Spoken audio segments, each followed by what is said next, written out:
قل من كان في الضلالة فليمدد له الرحمن مدا حتى إذا رأوا ما يوعدون إما العذاب وإما الساعة فسيعلمون من هو شر مكانا وأضعف جندا۔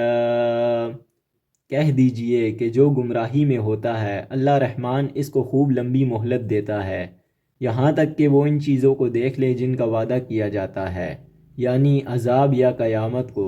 اس وقت ان کو صحیح طور پر معلوم ہو جائے گا کہ کون برے مرتبے والا اور کس کا جتھا کمزور ہے۔ وَيَزِيدُ اللَّهُ الَّذِينَ اهْتَدَوْا هُدًى وَالْبَاقِيَاتُ الصَّالِحَاتُ خَيْرٌ عِندَ رَبِّكَ ثَوَابًا وَخَيْرٌ مَرَدًّا۔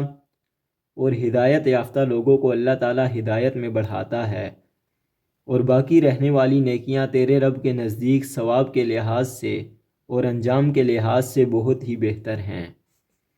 أَفَرَأَيْتَ الَّذِينَ كَفَرُوا بِآيَاتِنَا وَقَالَ لَأُوتَيَنَّ مَالًا وَوَلَدًا۔ کیا تو نے اسے بھی دیکھا جس نے ہماری آیتوں سے کفر کیا اور کہا کہ مجھے تو مال اور اولاد ضرور ہی دی جائے گی؟